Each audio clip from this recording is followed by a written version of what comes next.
அம்மா வணக்கம். வணக்கம்மா. ஜெய் ஸ்ரீராம் நல மகாதேவ். ராஜகுரு சரணம். சொல்லுங்கம்மா. அம்மா இப்போ நீங்க விஜயகாந்த பத்தி, நடிகர் விஜயகாந்த் அவர்கள பத்தி நெறைய பதிவுகள் தொடர்ந்து குடுத்துட்டு இருக்கீங்க இல்லையா? ஆமா, ஆமா. அதுல மக்கள் கேட்ட ஒரு கேள்வி என்ன அப்படின்னு பாத்தீங்கன்னா, விஜயகாந்தினுடைய ஆன்மா வந்து வடிவேலுவை மன்னிக்குமா அப்படின்னு கேட்டிருக்காங்க. எதனால அப்படி கேட்டிருக்காங்கன்னா, அவருடைய இறுதி முகத்தை பார்ப்பதற்காக இல்லன்னா இறுதிச் சடங்கில் கலந்து கொள்வதற்கு வடிவேலு வந்து வரல. ஆனா வடிவேலு வந்து ஒரு நடிகரா இந்த உலகத்துக்கு தெரியப்படுத்தினதே விஜயகாந்த் அப்படின்னு சொல்லலாம். ஏன்னா சின்ன கவுண்டர் படம் தான் வடிவேலுக்கு வந்து ஒரு நல்ல கை கொடுத்த படம் அப்படின்னு சொல்லலாம். அதுக்கு முன்னாடி அவர் நிறைய படங்கள் நடித்திருந்தாலும் மக்களுக்கு வந்து தெரிஞ்ச படம் அப்படின்னு பாத்தீங்கன்னா அது வந்து வடிவேலு அப்படின்னு மக்களால ரெகக்னைஸ் பண்ண படம்னா அது வந்து சின்ன கவுண்டர். அதுக்கப்புறம் நிறைய படங்கள் தொடர்ந்து விஜயகாந்தோட அவர் நடிச்சிருக்காரு. இவ்வளவு இருந்தும் அரசியல் காழ்ப்புணர்ச்சி, அரசியல் சண்டை காரணமா அவங்களுக்குள்ள பிரச்சனைகள் எழுந்தது. ஆனா கண்டிப்பா எது எப்படி இருந்தாலும் அவருடைய இறுதி சடங்குல கலந்துக்கணும் அப்படின்னு எல்லாருமே எதிர்பார்த்தாங்க. ஆனா அவர் வரல. அத பத்தி உங்களுடைய கருத்து என்னம்மா? அம்மா, ஒரு விஷயம் நல்லா தெரிஞ்சுக்கிறங்க. திருமணத்துக்கு ஒரு ஒரு தெருவுலயோ சொந்தக்காரங்களோ பத்திரிக்கை கொடுத்து திருமணத்துக்கு அழைச்சாங்கன்னு வைங்க. திருமணத்துக்கு போய் சாப்பாடு சாப்பிடவோ திரும்பி வர்றதுக்கோ கூச்சப்படுவாங்க.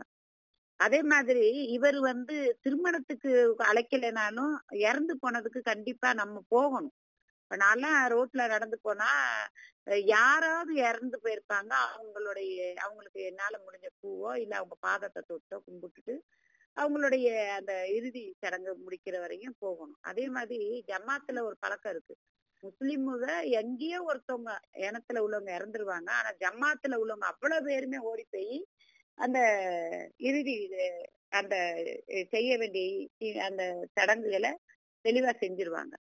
ஆனா இவர் வந்து ஆரம்பத்துல கஷ்டப்பட்டு வந்தவர் தான். ரொம்ப திடீர்னு வந்து விஜயகாந்தாவது மில்லு இருந்துச்சு, அவங்க அப்பா கொஞ்சம் நல்ல வசதி இருந்துச்சு, இது பண்ணுச்சு, அப்படி வந்தவங்க. இவர் ரொம்ப ஆரம்பத்துல கஷ்டப்பட்டு வந்தவர். உங்களுக்கு எல்லாம் தெரியும், இந்த சைடு எல்லாம் வானம் பார்த்த பூமி, பரம்பக்குடி இதெல்லாம் எடுத்துக்கிட்டீங்கன்னா வானம் பார்த்த பூமி. அவரு எப்படி அடிபட்டு வந்திருப்பார், இவ்வளவு கஷ்டப்பட்டு வந்தவரு. ஆனா இவர் வந்து கை கொடுத்து இவரை காப்பாத்தி இவரை ஒரு முன்னுக்கு கொண்டு வந்தவர். நீங்க சொல்லும் போல அந்த படத்துல எல்லாம் அவர் இருக்கிற தோரணை வேற, இப்ப இருக்கிற தோரணை வேற. ஆமா, உண்மை உண்மை. ஆனா இப்போ நடுப்புற கூட பிரேமலதா வந்து ஒரு பதிவுல சொல்லியிருந்தாங்க, அவ்வளோ அரசியல் சண்டைகளுக்கு அப்புறமா கூட விஜயகாந்த் வந்து என்ன சொல்லுவாரான்னா, எதுக்கு வந்து நீங்க வடிவேலுவை எந்த படத்துலயும் போட மாட்டீங்க, டைரக்டர் ப்ரொடியூசர் கிட்ட எல்லாம் சொல்லுவாராம். ஏன் போட மாட்டீங்க, அவன் வந்து ஒரு நல்ல கலைஞன், அந்த கலையை வீணடிக்காதீங்க, படம் வாய்ப்பு கொடுங்கன்னு விஜயகாந்தே சொன்னதா பிரேமலதா ஓபன் டாக்கே கொடுத்திருக்காங்க. அப்ப அவருக்கு எவ்வளவு ஒரு நல்ல மனசு இருந்திருக்கணும் இல்லையா? அது உயர்ந்த உள்ளத்தை காட்டுதுமா, அது உயர்ந்த உள்ளத்தை காட்டுது. இவர் என்ன நினைச்சிட்டு இருக்காரு, இவர் அதே தெருவுல வீடு வாங்கியிருக்க கூடாது முதல்ல. அப்படியே வாங்கியிருந்தாலும் இவர் வந்து அந்நியுன்னியமா இருந்திருக்கணும். அப்படியே இல்லைனாலும் அவர் என்ன பண்ணிட்டாரு, இவர் இப்ப சமீபத்துல இறந்தவங்க எல்லாம் இவரை சார்ந்தவங்க தான். அப்ப இவங்கள சார்ந்தவங்கன்னா இவருக்கு வந்து நல்ல உயிரே கொடுக்கக்கூடிய இவங்க எல்லாம் இருக்காங்க, அவருடைய இவங்க எல்லாம் இருக்காங்க இல்லையா, அவங்களுடைய நண்பர்கள் எல்லாம், ரசிகர்கள், நண்பர்கள், அவங்க எல்லாம் வந்து சின்ன விஷயம் தான் விட மாட்டாங்க. கூட யாரும் வந்து செருப்பத்துக்கு போட்டாங்க. இவர் வந்து தனி என்னதான் வாய் படிச்சாலும் தனிக்கட்ட வடிவேல் சார்.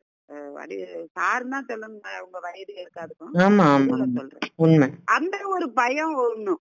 அதே மாதிரி இவரும் வந்து எப்படின்னா எல்லாரும் தான் இந்த தமிழ்நாட்டுல தண்ணிக்கு அடிக்ட் ஆயிட்டு வர்றாங்க. இவரும் ஒரு 4 பேருக்கு எடுத்துக்காட்டா இருக்க வேண்டியவரு. நிஜ வாழ்க்கையிலயும் இவர் வந்து தண்ணிக்கு அடிக்ட் ஆயிட்டு வர்றாரு. யாரு, வடிவேலு. பாட்டுல பாப்பாரா சமுதாயத்தை பாப்பாரா?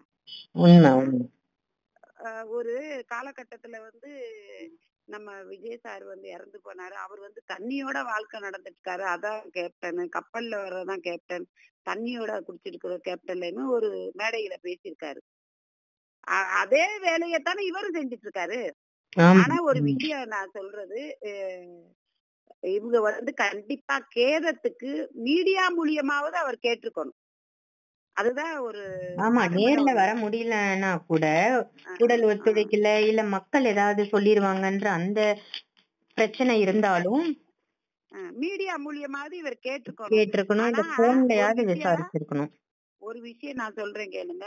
அவருடைய உடல்நிலையுமே இப்போதைக்கு சரி கிடையாது. யாரு வடிவேலுடைய உடல்நிலையும் இப்ப ஓ. சரி கிடையாது. ம் ம் சரிங்களா? என்னுடைய தவமுறையில நான் சொல்றேன். சரி கிடையாது. ஆனாலும் அவர் வந்து ஒரு ஒரு போன் அவங்கவுங்கள்ட்ட கையில இருக்கு. எடுத்துட்டு ஒரு அவருடைய அதாவது ஒருத்தவங்க என்னதான் சண்டை போட்டாலும் நமக்கு செய்யற அந்த வீட்லயே என்ன பண்ணுவாங்க, எத்தனையோ அடிச்சுக்குருவோம் புடிச்சுக்குருவோம். ஆனா நன்மையை வச்சுட்டு நம்ம பேசுவோம். உண்மை அவர் உண்மை. செய்யற நன்மைகளை வச்சு கூட அவர் வந்து ஒரு ம் வார்த்தை போட்டிருக்கணும். இவ்வளவு நாள் கடந்தும் அவர் ம் கண்டிப்பா ம். போட்டிருக்கணும். அப்புறம் ஆமா இன்னொன்னு நீங்க கேட்டீங்க, நம்ம விஜய் சார் வந்து மன்னிப்பாரா, அவர் ஆன்மா பழி வாங்குமா ஆமா அப்படின்ட்டு. ஆமா. ஆனா அவர் மனசுல வஞ்சகம் வச்சுட்டு இறக்கலையே, உண்மை வஞ்சகம் உண்மை வைக்கல. உண்மை உண்மை. வடிவேல ஒரு இதாவே நினைக்கல. நினைக்கல அவர் நினைக்கல. ஒரு correct. எதிரியாவே நினைக்கல அவரு. உண்மை அவரு உண்மை. எந்த மேடையிலயும் அவர் வந்து வடிவேல தரக்குறைவா பேசவோ, ம் அவர் ஒரு எதிரியாவும் அவர் நினைக்கல. அதான் உயர்ந்த உள்ளங்கள். ம் அந்த உயர்ந்த உள்ளத்துல வந்துட்டு அவர் பழி வாங்கவும் மாட்டாரு. அதுக்கு ம் தேவையில்லை. காலங்கள் அவருக்கு வந்து தண்டனை கொடுத்துருச்சு. ஆல்ரெடி அனுபவிச்சுட்டு இருக்காரு. ம் ம் நல்லா தெரிஞ்சுக்கிறங்க. அவங்க குடும்பத்துல எந்த சந்தோஷமும் கிடையாது. இத கேட்டுட்டு அவர் என்கிட்ட சண்டைக்கே வந்தாலும் பரவாயில்ல. உண்மையே சொல்றேன். நான் 4 ம் தலைமுறை சொல்றேன். ம் ஒரு ஜாதகம் வந்து பார்க்காமயே ஜாதகம் சொல்லக்கூடியவ, நல்லது கெட்டது சொல்லக்கூடியவ.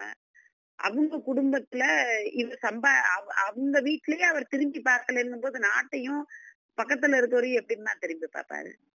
உண்மை உண்மைமா. சொல்லுங்க. என் வீட்டுல உள்ளவங்கள நான் பார்க்கல, தாயை பார்க்கல, தகப்பனை பார்க்கல, கூட பிறந்த பிள்ளைகளுக்கு அந்த உரிமையை கொடுக்கல அப்படின்னும் போது நான் எப்படி இத பார்ப்பேன். 2வது நானே பல நோயிலையும் வேற ஒரு இதுல அடிக்ட் ஆயிருக்கும் போது என்னுடைய மூளை வேலை செய்யாதுல்ல. படத்துல நடிக்க தெரிஞ்சது வந்து நிஜ வாழ்க்கையில அவர் உண்மையா இருக்கலனாலும் பரவாயில்ல, நடிப்பாவது தெரிஞ்சிருக்கணும் நிஜ வாழ்க்கையில. ஆமா நிஜ ஆமா. வாழ்க்கையில அவருக்கு நடிக்க தெரியல. படத்துல நடிக்க தெரிஞ்சு பேர் வாங்கின அவரு நிஜ வாழ்க்கையில உண்மையா நடக்கலனாலும் ஒரு நடிப்பு, ஒரு நெளி சுழிவு அவர் வந்து நடிக்க தெரிஞ்சிருக்கணும். அதுவே அவருக்கு தெரியல. இவரு சிவாஜி கணேசன் வந்து அவர் வந்து தண்ணி சாப்பிடுறவர் தான் அப்பவும். ஆனா அவர் ம் வந்து தண்ணி சாப்பிடும்போது அப்படி டீ சாப்பிடுற மாதிரி தன்னுடைய கர்ச்சிப்பை வச்சுட்டு அந்த பக்கத்துல இருக்கிறவங்களுக்கு அந்த மரியாதைய அவருடைய வளர்ச்சிக்கு பக்கத்துல உள்ளவங்களை மதிக்கணும்னு என்ன டைரக்டா வாங்கி சாப்பிடலாமே. ஆனா ஒரு கலையில வந்து மிக சிறந்த நடிகன்கிறத காமிச்சாரு. ஆமா. ஆனா சில பேர் கலைத்துறைக்கு கொடுத்த மரியாதை அது.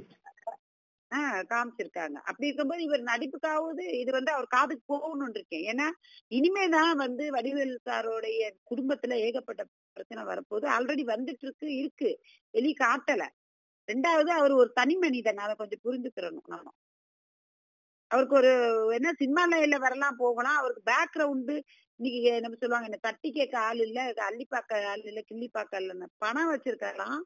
ஆனா இன்னைக்கு உடல்நிலை இருந்தாலும் கீழே விழுந்தாலும் பாக்குறதுக்கு அவருக்கு வந்து எல்லாமே நடிப்புக்கு தான் இருக்கு, உண்மையா இல்ல. அப்ப அது ஒரு சில விஷயங்களை வெளியே அவர் சொல்ல முடியாம வேதனை இருக்காரு. அவர் வருவாரு. இன்னொரு ஒரு ஒரு அதிர்ச்சி தரக்கூடிய ஒரு தகவலை அவரு குடும்பத்துலதான் நான் பகிர்ந்துக்கிறேன். அது எதுவா இருந்தாலும் அவர் வந்து கேட்பாரு கண்டிப்பா. எங்கேயாவது அவர் காதுக்கு போகும், கண்டிப்பா கேட்பாரு. அது நான் ஒரு இது இருக்கட்டும். ஆனா விஜயகாந்த் அவர்களுடைய ஆன்மா கண்டிப்பா வடிவேலு சார வந்து பழி வாங்காது.